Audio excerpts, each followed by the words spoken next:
할렐루야 샬롬하고 우리 인사합니다. 할렐루야 샬롬 샬롬 샬롬 샬롬 샬롬 샬롬. 하나님 사랑합니다. 여러분 주 안에서 사랑합니다. 오늘 본문 누가복음 22장 31, 2절 말씀 우리 함께 합독했죠. 시몬아 시몬아 보라 사탄이 너희를 밀가부르듯 하려고 청구, 전 성경에는 청구하였으나 이건 요구하였으나 이렇게 나옵니다. 그러나 내가 너를 위하여 내 믿음이 떨어지지 않기를 기도하였노니 너는 돌이킨 후에 내 형제를 굳게 하라. 우리 지난주에 우리 교회 8주년 기념 그 주일 예배 같이 드렸죠.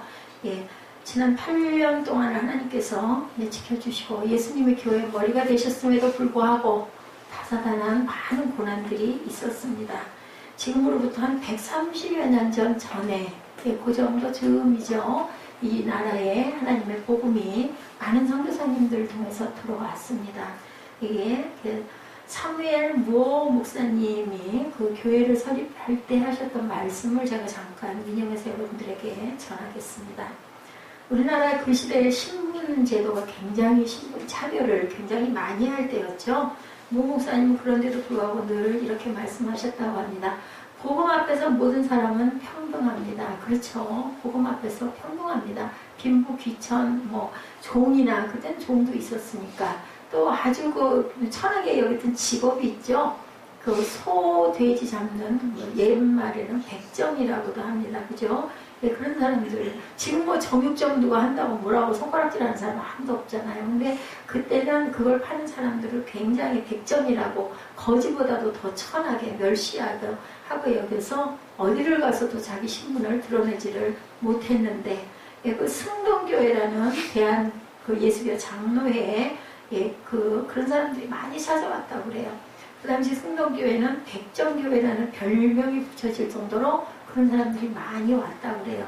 무 목사님의 사상은 한마디로 묻지 마라 였다고 합니다. 그 사상은 10가지로 요약할 수가 있는데 첫째, 신분을 묻지 말아라. 두 번째, 직업을 묻지 말아라. 세 번째, 계급도 묻지 말아라.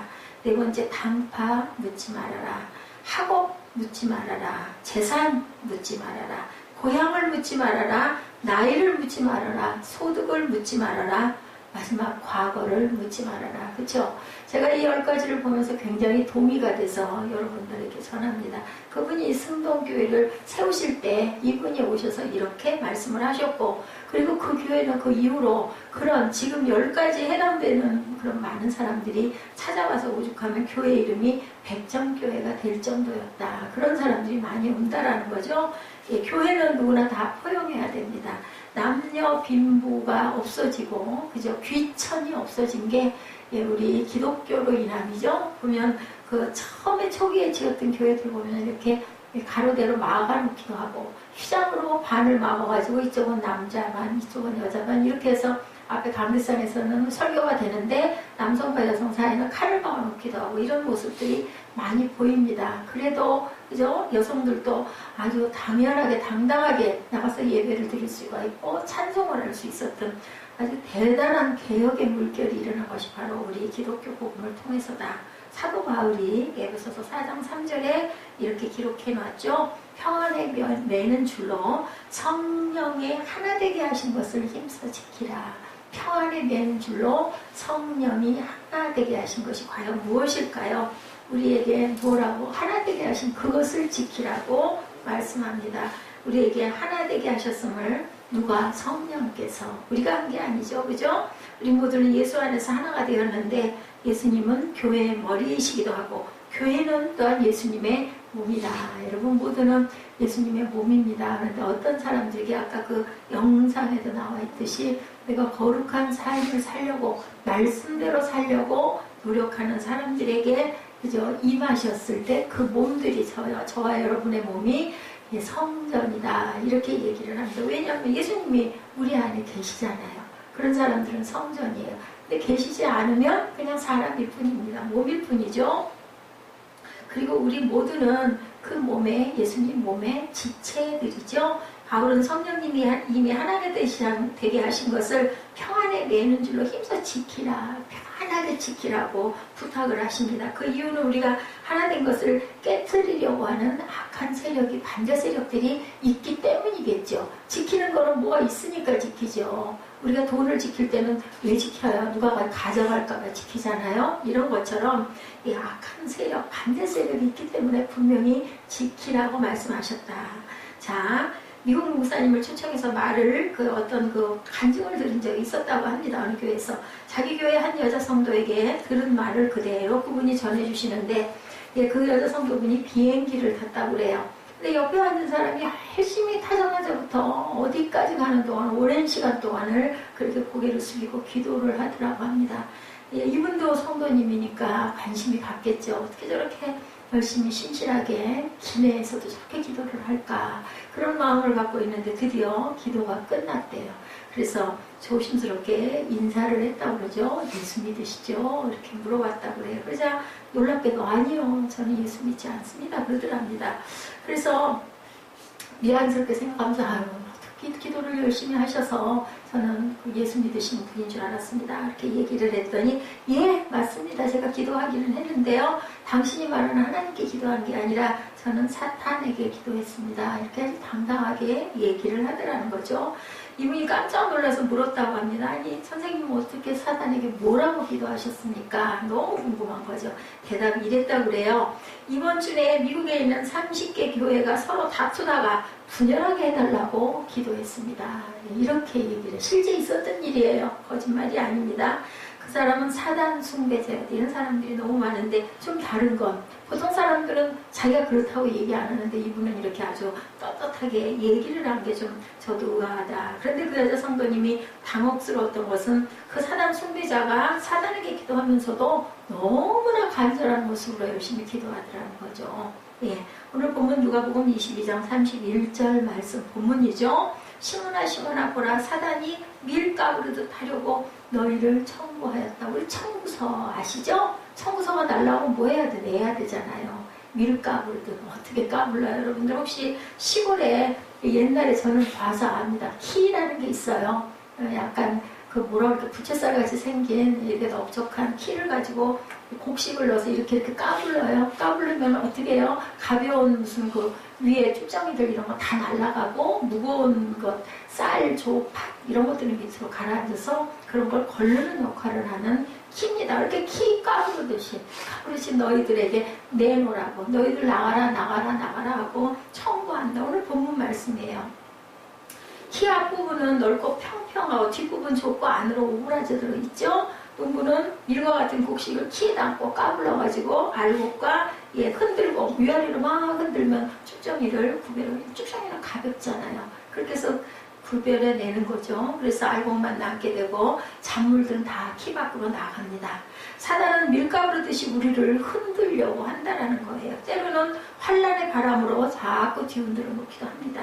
때로는 육신의 정욕, 안목의 정욕, 이성의 자랑 같은 타락한 인간의 본성으로, 우리 마음의 본성이 이래요. 여러분들, 내가 남들이 막 칭찬해주고 대단해 하면 기분 좋지 않아요? 어깨가 으쓱해. 누구나 다 있어요. 그건 뭐 아니야 하는 사람은 없어요. 우리가 섬겨야 된다. 우리 일부 예배 때도 예수께서 오신 것은 섬김을 받으러 오신 게 아니라 섬기러 왔다라고 말씀하셨는데, 섬기는 거 힘들잖아요. 내가 왜 저 사람을 그렇게 섬기고 내가 가서 막 시종을 들어줘야 돼, 이런 마음이 들잖아요. 직장에서도 내가 맡은 부분만 내 시간 정해진 근로 그 조건에 딱 맞는 그것만 내가 하면 되지, 과외를 내가 왜 해야 돼, 이런 마음 당연히 맞죠. 맞는 얘기인데, 예수님께서는 오리를 가자 그러면 심리 가주라고 얘기하시잖아요. 겉옷 좀 달라고 그러면 속에 있는 것까지 벗어, 말도 안 되는 소리예요. 근데 그렇게 하라고 얘기를 하시는 것을 우리가 지켜 나가는 것이 거룩한 삶이다. 얼마나 어려워요. 예, 저도 고개가 숙여져요. 그렇게 할 수 있을까 봐요. 그죠? 자, 왜 이렇게 뒤흔들어 놓는 사단의 목적, 우리를 예수 그리스도 밖으로 까불러가지고 겉 쭉정이처럼 몰아내려고. 그럼 그 안에 우리 믿음이 딱 버티고 있으면 모처럼 베드로에게 얘기하신 예수님의 말씀처럼 반석이 되게 하겠다. 딱 버티고 무겁게 가라앉아 있으면 안 날아가겠죠. 근데 가볍게 자꾸 출렁출렁 하고 있으면 까부르면, 그래 해라 부추기면은 날라가 떨어지지 않겠어요? 이 상태를 말씀하고 있습니다. 우리를 그리스도 몸된 교회 밖으로 몰아내기 위해서 예수님은 요한복음 6장 37절에 말씀하십니다. 아버지께서 내게 주시는 자는 다 내게로 올 것이요 내게 오는 자는 내가 결코 내어 쫓지 아니하리라. 가기만 하면 돼요, 우리는. 근데 그 선택을 누가 해야 돼요? 여러분과 제가 해야 돼요. 하나님께서는 우리에게 결단하는 부분은 우리에게 주셨어요. 니들이. 그래서 아담이 뭐 했어요? 모든 동식물의 이름을 지었잖아요. 다스리라고. 그렇게 주신 게 바로 하나님이시기 때문에 우리를 그냥 무조건 하나님께서 끌어다가 탁 앉혀놓거나 끌어내거나 하지 않는다는 거죠. 우리가 결단하기를 기다린다는 것.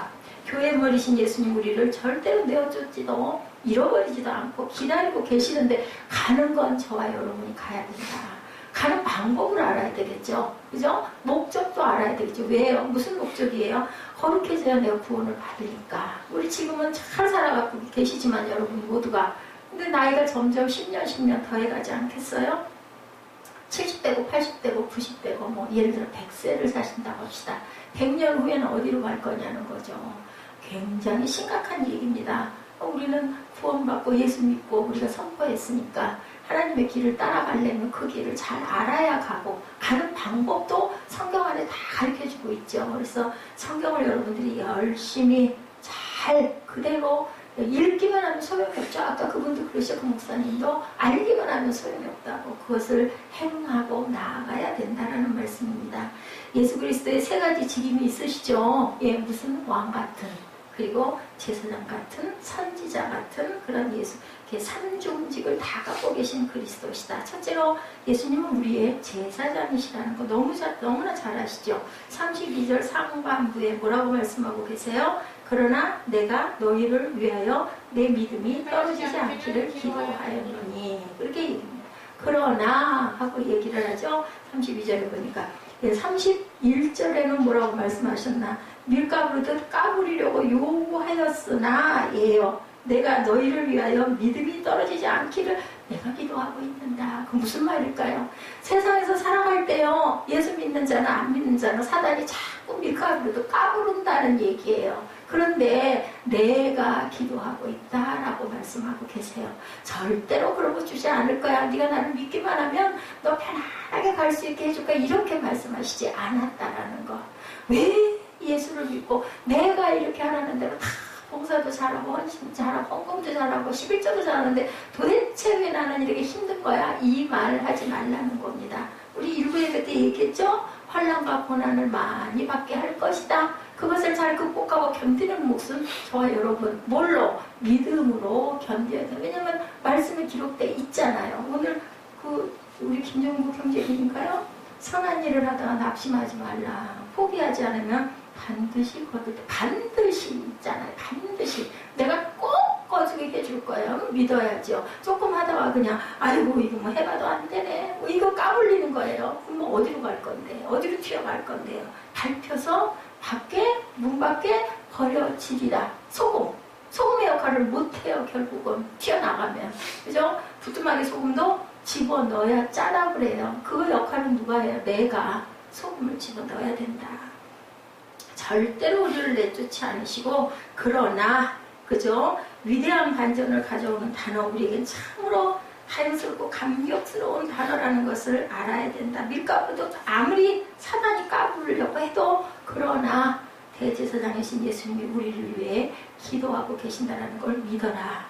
로마서 8장 34절이죠. 저는 이 구절을 롬8 34 이렇게 외우고 있어 너무나 귀한 말씀이죠. 누가 정죄하리요? 죽으실 뿐 아니라 다시 살아나신 이는 그리스도 예수시니 그는 하나님 우편에 계신 자요 우리를 위하여 간구하시는 자니라. 그냥 기도하신다고 안 했어요. 간절히 구한다. 간구하시는 자다라고 얘기합니다. 첫째로 예수님은 우리를 위해 자기의 목숨도 주셨어요. 그죠? 오른뺨을 내밀어서 맞으면 왼뺨도 마저 내밀어라. 속옷 달라고 그러면 겉옷도 줘라. 오리가 작으면 심리도 가져라. 그러더니 결국은 얘다 내가 가지고 있는 마지막 건데 생명도 너한테 줄게. 그래서 내가 다시 살아날 거야. 그러니 너희도 살아날 것이다. 내 안에 붙어라. 붙어만 있으면 죽어도 너는 다시 살아난다라고 얘기를 하시는 거죠. 예수님은 자신의 피값으로 교회를 사셨어요. 교회 안에 누가 있어요? 저와 여러분이 있기 때문에. 그래서 교회의 주인은 예수 그리스도시다. 둘째로 예수님은 우리를 위해서 다시 사셨죠. 아까 제가 말씀드린 것처럼 죽고 말았으면 아무 소용이 없어요. 우리도 죽고 말 거니까. 근데 죽었다 다시 사셨고 우리가 예수한테 붙어만 있으면 함께 죽어요. 죽기는 같이 죽어야죠. 같이 죽어야 사는 것도 같이 살지 않겠어요? 뭐 여러분들 결혼해서 사시면서 나는 좋은 것만 누리고 힘든 일은 안 하세요? 안 그러잖아요. 가정에 어려운 일 있으면 같이 고민하고 같이 염려하고 같이 위로하고, 그죠? 혼자보다 둘이 나니까 하나님께서 가정이라는 것을 세워주셨고, 그죠? 부족한 부분들을 서로 채우려고 두 분들이 다 다른 사람들이 모여서 살아요. 부부가 원래 그래요. 닮은 것 같으면서도 닮지 않은 부분들이 있기 때문에 그것으로 채워서 살게 하셨는데, 예수님께서는 우리를 위해서 생명도 버려주셨고 내 안에만 붙어있어. 그러면 죽었지? 그래 또 살아. 아니 우리 이렇게 붙어있어야 되지 않겠어요? 우리 힘으로는 안 되는 거죠. 죽으면 그냥 끝이죠. 우리는. 그러니까 붙어있어야 된다. 셋째로 예수님은 하나님 우편에서 뭐하고 계신다고 그래요? 기도하고 계신다고 하네요. 우편은 존귀한 자리죠. 우리 여러분들 알죠? 오른손, 그죠? 맨손은 지저분한 것들, 더러운 것들 처리하는 손이기 때문에 절대로 꼭. 그래서 우리가 하나님께 아멘하고 손들 때 대개는 오른손 들지 않습니까? 그 자리는 존귀한 자리고 높임을 받는 자리고, 그리고 예수님 우리를 위해서 또한 교회에게 승리를 안겨주신 귀한 그러한 손, 우편의 손을 들고 기도하시는 분이다. 우리를 그렇게 해서 영화롭게 하셨다. 교회 머리신 예수님이 영화롭게 되셨기에, 그죠? 예수님의 몸인 교회도, 교회 안에 있는 저와 여러분도, 우리도 각자 개개인이 뭐하는 유형의 성전이죠. 움직이는, 그죠? 형체가 있고 없고의 차이일 뿐이 우리 모두도 움직이는 동적인 성전이라고 하나님께서 말씀하세요. 근데 그 안에 담겨져 있는 게 뭐냐가 중요한 거죠. 아무리 날씬하게 5 사이즈, 4 사이즈를 잘 입고, 그죠? 체력을 잘 아주 뭐 열심히 몸을 만드는 어떤 사람이 우리 와 진짜 멋지다. 와 저 사람 누구만큼이나 멋지다. 탤런트 아니면 뭐 무슨 모델인가? 이런 사람도 그 안에 예수 그리스도가 계시지 않으면 달라요. 다른 물건이 사람이 똑같은 사람이 아니라는 거죠. 성전이 될 수가 없습니다. 주님이 우리 안에 계셔야. 제가 유정란, 무정란 얘기 잘하죠. 똑같은 결함인데 어떻게 분별이 안 되잖아요. 깨뜨려가지고 딱 깨보면 그 안에 빨간 피부 혈액이 있습니다. 그때 이게 바로 유정란이구나, 무정란이구나 우리가 구별한다는 거죠. 이런 모습이어야 된다. 넷째로 예수님은 우리를 위해서 지금도 간구하고 계신다. 요한복음 11장 41, 2절입니다.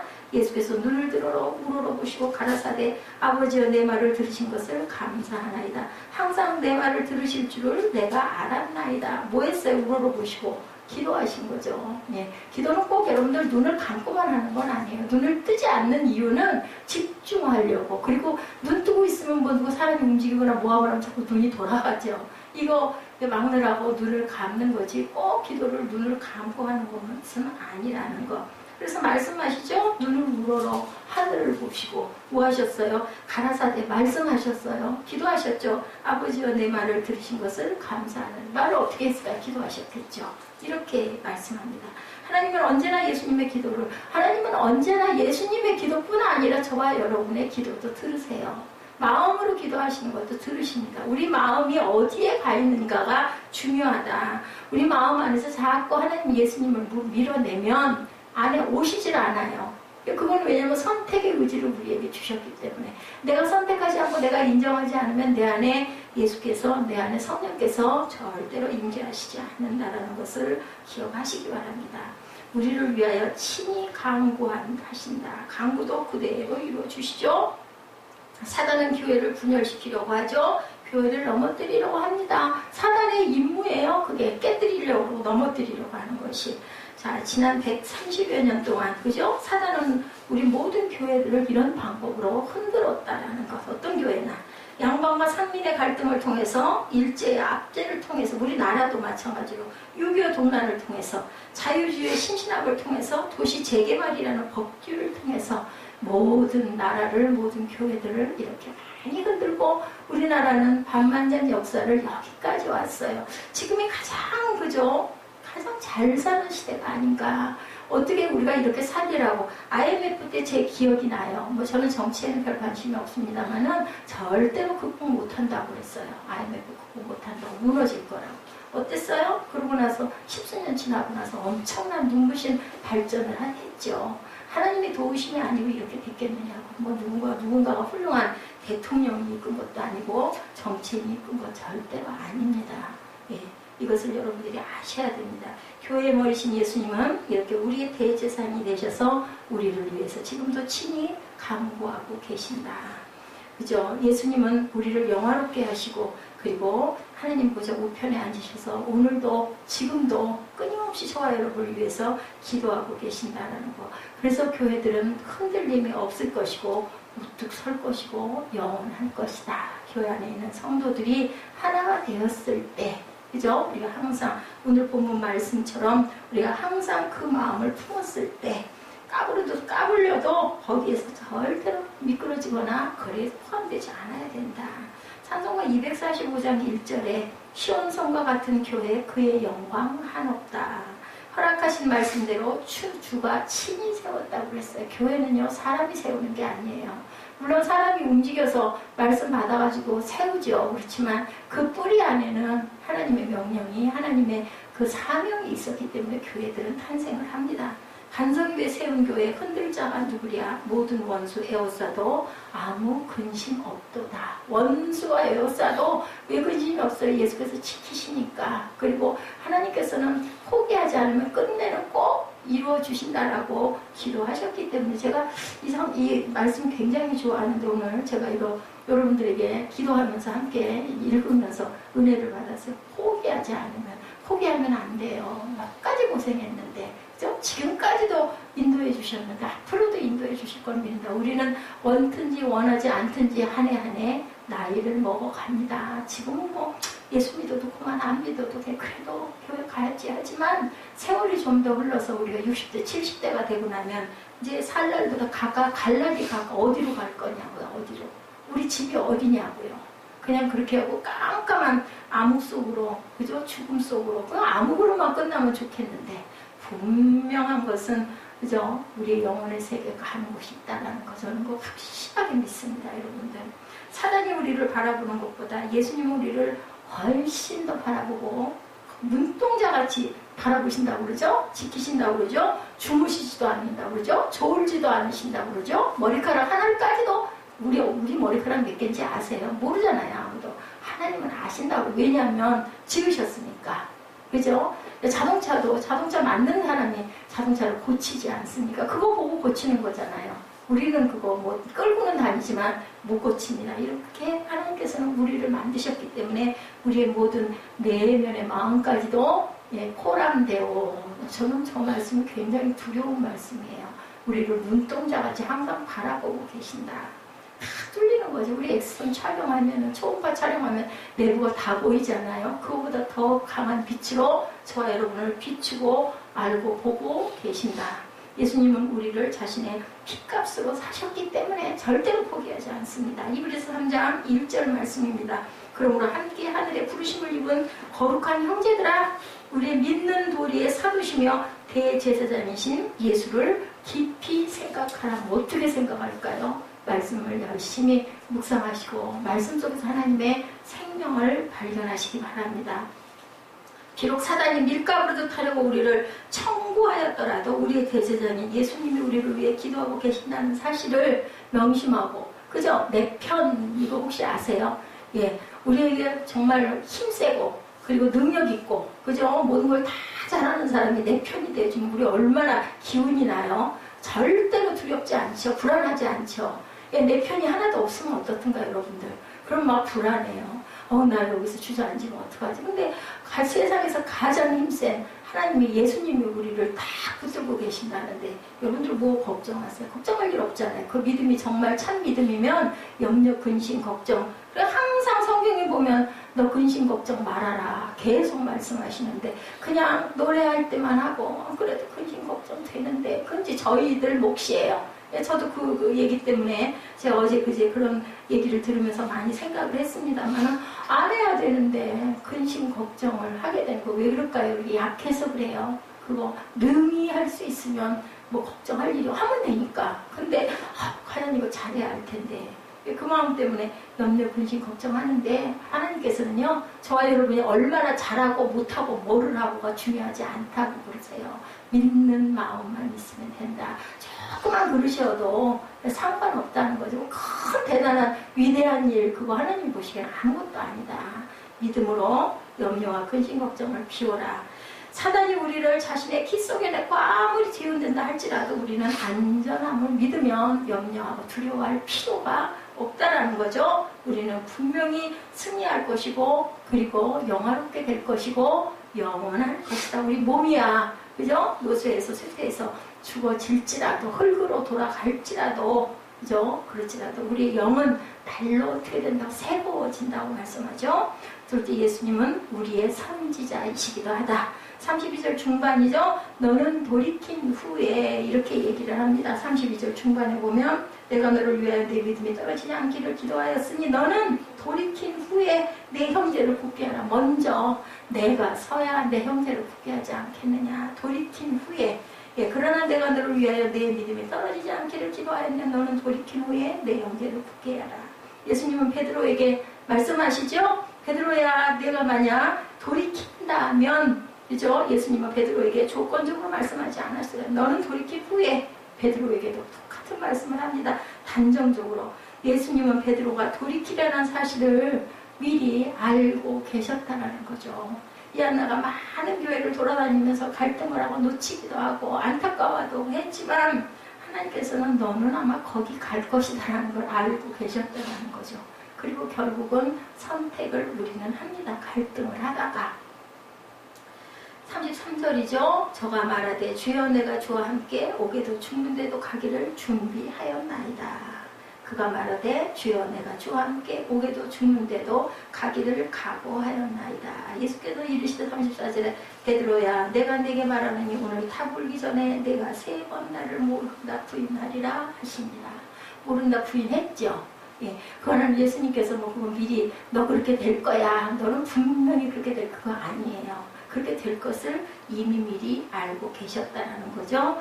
자, 그러나 내가 너를 위하여 내 믿음이 떨어지지 않기를 기도하였노니 너는 돌이킨 후에 내 형제를 굳게 하라. 깨달아 알았으면 베드로가 어땠을까요? 3번 부인하고 나와서 그저 벽에 담벼락에 기대고 통곡을 하고 울었다고 그랬을 거예요. 나는 이것밖에 안 되는구나. 이렇게 되면 그 다음에는 내 형제들이 그런 일을 당할 때 옆에서 권면하겠죠. 위로하겠죠. 나도 그랬어. 나도. 뭐 대단하다고 하는 베드로 얼마나 나중에 대단해졌어요. 성령 받은 다음에. 그렇다면 나와 똑같은 모습의 초신자들 보면서 아유 뭐 지가 니까짓게 뭐래 이렇게 안 한다는 거죠. 그래 나도 그랬어. 걱정하지 마. 다 그래. 그것도 하나의 겪는 하나의 길이야. 그것도 겪고 나고 이러고 나고 나면 나도 나처럼 나보다 더 훨씬 훌륭하게 될 수 있어. 우리가 이렇게 그래서 항상 고난받은 사람들이 그걸 가지고 열심히 하나님 일을 하시는 분들을 보면 그렇게 상처들이 많은 분들이 많아요. 내가 겪었기 때문에 그렇게 위로하신다. 예수님은 사단에게 베드로를 키질하도록 막아주시질 않고 어떻게 했다고요? 허용하셨어요. 허용. 누구도 그랬어요. 욥도 그랬죠. 생명만 거두지 말고 네 해봐. 절대로 저 녀석은 나를 버리고 가지 않을 것이다 라고 얘기해요. 그러니까 막지를 않고요. 냅둬요. 거기다 던져놔요. 그 대신 뭐 한다고요? 기도하신다는 거죠. 기도. 그걸 우리가 그쪽으로 돌리고 굳게 붙잡으면 승리하는 것이 안 그러면 멸망합니다. 멸망한다는 건 거기에 빠져가지고 그냥 홀다닥 세상으로 가는 거죠. 세상으로 가는 끝은 뭘까요? 여러분들 아시죠? 예수님은 사단의 키질 가운데서도 베드로의 믿음이 떨어지지 않도록 기도하셨다는 게 중요하다. 우리가 세상을 그냥 갈 수는 없어요. 어디나 가야 된다고 우리 문제가 없는 것은 공동묘지라고 그러죠. 죽고 나면 그때는 뭐 아무것도 우리가 할 수 있는 게 없으니까 예수님은 사단의 키질을 역이용하신다는 거 항상 기억하시기 바랍니다. 키즈라면 알곡만 남고 그 외의 작물은 땅에 떨어지죠. 마찬가지로 예수님은 사단의 키즈를 역이용해서 큰소리치기를 좋아했던 베드로의 교만을 꺾어 놓으셨죠. 자만을 떨어지도록 하십니다. 그의 혈기가 꺾이도록 하십니다. 그가 붙들고 있었던 인간적인 모든 의가 떨어지도록 하셨습니다. 베드로가 그저 겸손하게 예수님만 의지하기를 바라셨다. 세상 모든 힘을 의지하려고 한 게 아니라 누가 있으니까 나는 걱정할 게 없어가 아니라 하나님 계시니까 나는 삽니다. 이런 마음이 되도록 하나님께서 인물들을 쓰실 때는 꼭 그랬다. 모세 어땠어요? 모세.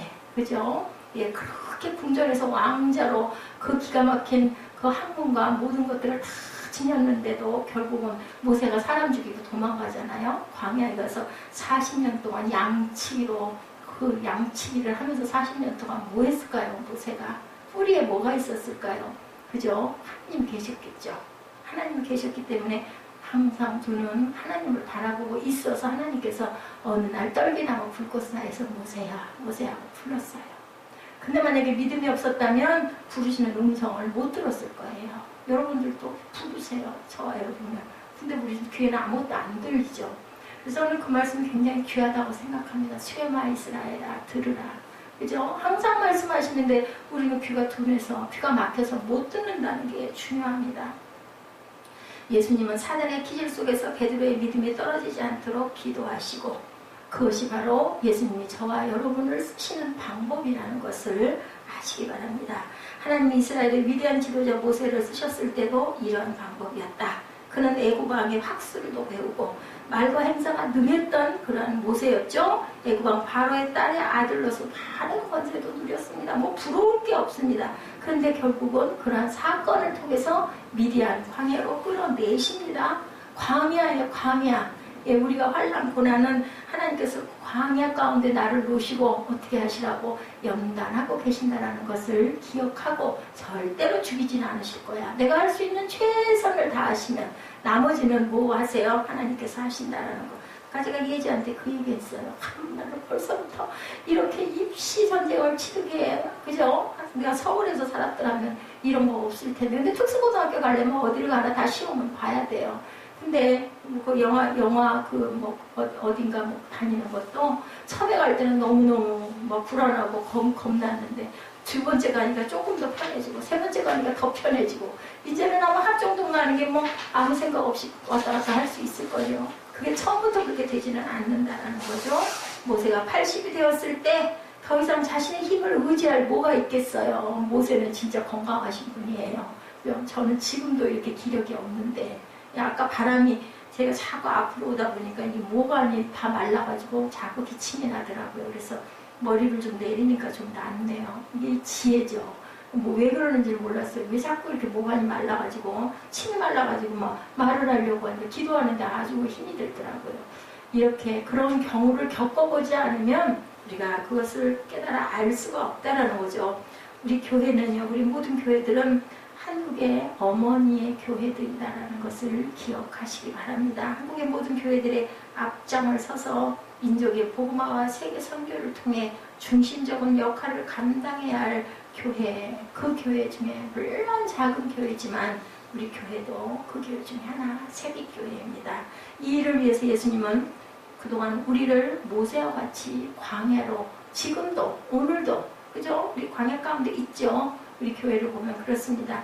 교회의 머리신 예수님은 통일 한국의 민족 복음화도 국제 시대의 세계 선교를 위해서도 우리나라를 하나님께서 사단의 키질 속에 내놓으셨다는 것. 지난번 그 대통령의 일, 탄핵 일도 그 중에 하나였다라고 생각하시면 됩니다.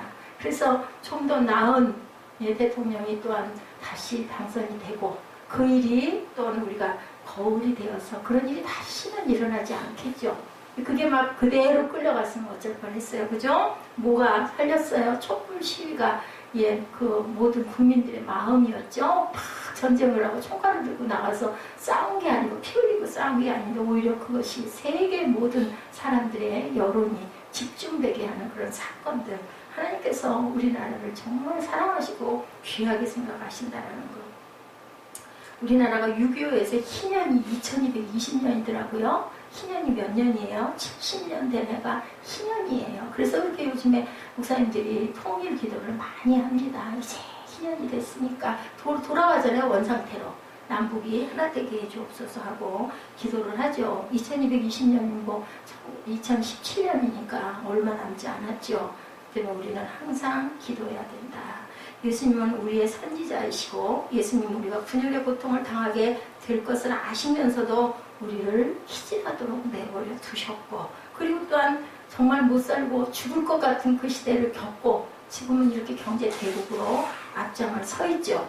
예수님 희년이 되면 우리가 돌이키리라는 사실을 이미 알고 계셨다라는 것.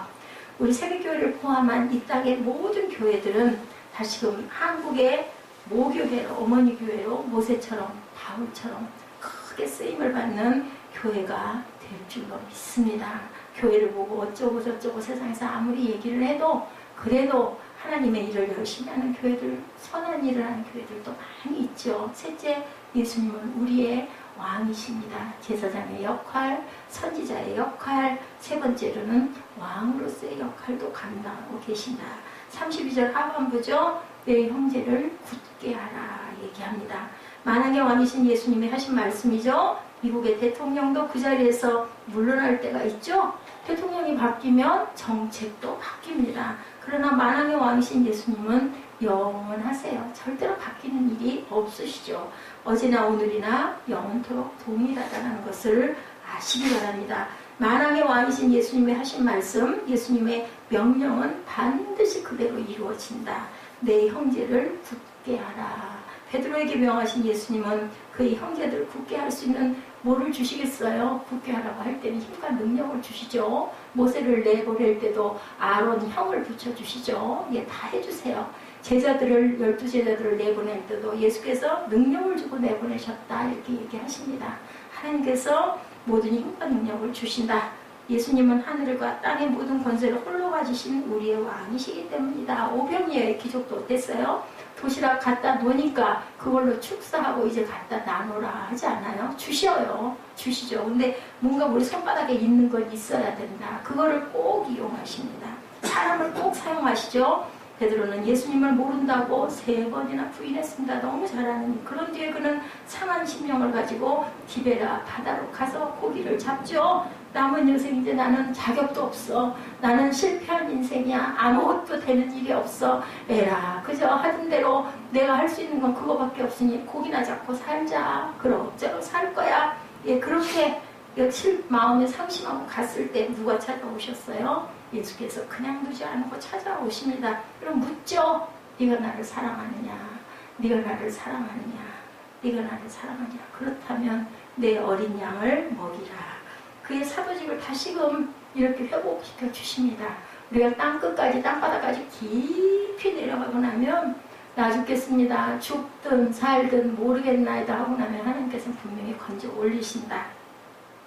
사도행전을 통해서 베드로가 형제들을 굳게 하는 모습을 여러분들 아실 거예요. 예수님의 12제자 중에 가룟 유다로 인해서 공백이 된 자리를 제비 뽑아 메우는 마띠아가 되죠. 주역이 됩니다. 베드로가 누가 오순절에 모인 수많은 사람들 앞에서 말씀으로 형제를 굳게 했어요. 3,000명, 5,000명씩 매일매일 회개하는 역사, 거기에 부분 강사가 바로 베드로였습니다.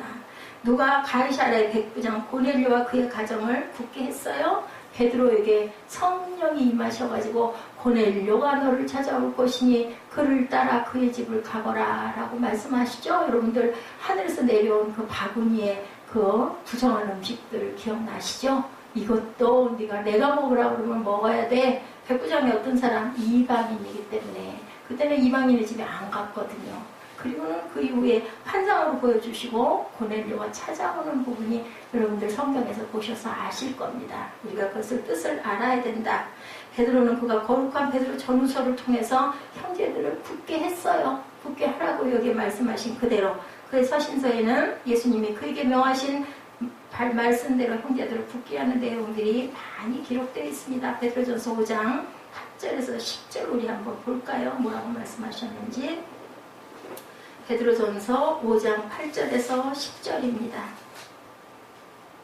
근신하라 깨어라 너의 대적 마귀가 우는 사자같이 두루다니며 살길 자를 찾나니 너희는 믿음을 굳게 하여 저를 대적하라. 이런 세상에 있는 너희 형제들도 동일한 고난을 당하는 줄 알미니라. 이렇게 말씀하고 있습니다. 모든 은혜의 하나님 곧 그리스도 안에서 너희를 부르사 자기의 영원한 영광에 들어가게 하시니가 잠깐 고난을 받은 너희를 어떻게 했어요? 온전케 하시며 굳게 하시며 강하게 하시며 털을 견고케 하시리라. 베드로 후서 1장 10절에도 그러므로 형제들아 더욱 힘써 너희 부르심과 택하심을 굳게 하라. 너희가 이것을 행한즉 언제든지 실족치 아니하리라. 행하면 실족하지 아니하신다 말씀하죠. 베드로가 예수님의 수제자로 자신이 해야 할 사명을 망각하고 디베라 바다에서 고기잡이를 했던 것처럼 저와 여러분도 그죠? 가끔 때때로는 그죠? 이럴 때가 너무나 많다라는 거죠. 내가 해야 할 일 잊어버리고 아니면 도망가고 싶을 때가 얼마나 많은지. 자, 너는 돌이킨 후에 내 형제를 굳게 하라. 여러분들 어느 자리에 계십니까? 돌이키시기 바랍니다. 그리고 나와 내 형제 그리고 내 주변에 하나님이 사랑하는 내 자녀를 주셨고 부모를 주셨고 내 이웃을 주셨으니까 그들을 굳게 하도록 여러분께서 함께 하나님의 은혜에 같이 동참하시기 바랍니다. 예수님은 새벽다고 우는 소리를 통해서 베드로에게 돌이킬 기회를 주셨어요. 가장 힘들 때가 바로 하나님이 건지실 때라는 것을 깨달아 아시기 바랍니다. 베드로는 새벽다고 우는 소리를 통해서 심히 통곡하고 회개합니다. 이게 뭐 항상 우리 얘기하죠. 베드로와 가룟 유다의 차이다. 가룟 유다도 후회했어요. 근데 돌이키지를 않았죠. 후회만 했을 뿐입니다. 예수님 우리 민족에게 희년을 통해서 회개의 기회를 주시고 분명히 돌이켜 주실 걸 믿습니다. 우리가 평안에 매는 줄로 성령이 하나 되게 하신 것을 힘써 지키지 못하고 교회가 분열을 가지고 왔던 것을 우리가 항상 회개해야 됩니다. 우리 하나님의 나라와 하나님의 의를 먼저 구하지 못하고 무엇을 먹을까 무엇을 입을까를 먼저 우리가 구했던 것을 회개해야 되죠. 우리가 하나님의 나라와 하나님의 의를 먼저 구하지 못한 이런 모든 것들 그런 삶을 우리가 회개해야 됩니다. 성령 충만한 삶을 살지 못하고 육신의 정욕과 안목의 정욕과 이생의 사랑에 쌓여 있었던 그러한 죄를 그 순간들을 그 순간이 올 때마다 회개하고 물리치시기 바랍니다. 우리가 그리스도인으로서 세상에서 빛과 소금으로 살지 못하고 세상 속에 파묻혀 살았던 그러한 죄는 없었는지 돌아보시기 바랍니다. 새롭게 교회 지체들을 따뜻한 마음으로 영접하지 못하고 우리가 지체들끼리 마음에 상처를 준 일은 없는지 그것도 저와 여러분이 함께 회개하는 시간을 가지시기 바랍니다. 그곳에서 모든 것을 돌이킨 후에 한국 교회가 모교회로서 이 나라의 모든 형제들, 전 세계 모든 형제들에게 굳게 해야 할 시대적 사명을 저와 여러분이 감당케 하실 것입니다. 이 사명은 모세와 같고 베드로와 같은 우리 모든 교회들에게 만왕의 왕이신 예수님이 주신 사명이라는 것을 깨달아 아시기 바랍니다. 나는 부족하지만 나는 할 수 없지만 하늘과 땅의 모든 권세를 가지신 만왕의 왕이신 예수님이 주신 사명이기 때문에 나는 아무것도 아니지만 하나님께서 내게 힘 주시고 하나님께서 나를 사용하시면 그것은 분명히 귀하게 이루어진다는 것도 믿으시기 바랍니다. 오늘 본문 32절 말씀 우리 다시 한번 합독합니다. 그러나 내가 너를 위하여 내 믿음이 떨어지지 않기를 기도하였나니 너는 돌이킨 후에 내 형제를 굳게 하라. 교회의 머리신 예수님은 우리의 제사장이 되셔서 지금도 우리를 위해서 기도하시고 교회의 머리신 예수님은 우리의 선지자가 되셔서 저와 여러분을 위해서 모든 것을 알고 우리를 돌이키도록 격려하고 계시고 교회의 머리신 예수님은 우리의 왕이 되셔서 우리에게 한국의 모든 교회들을 앞장서서 이끌어 나가야 될 것이라고 그렇게 우리에게 선지자에게 사명을 주셨다. 예수님의 마음을 품고 사는 저와 여러분들 되시기 바랍니다. 이러한 시대적 사명을 감당하기 위해서 믿음으로 우리 입을 넓게 열고 말씀으로 충만하게 채워가시기 바랍니다. 교회 머리신 예수님이 우리의 비전을 친히 이루어 주시고 우리는 그저 그릇으로 쓰이기만 하면 됩니다. 우리 새빛교회에 이것이 이루어지는 축복을 이 자리에 계신 저와 여러분들에게 하나님께서 은혜로 충만하게 부어주실 것이고 다 목격하실 수 있는 은혜 저와 여러분들 다음에 저는 없더라도 여러분들 후대들이 분명히 오늘을 이야기하는 귀한 은총이 있기를 주님의 이름으로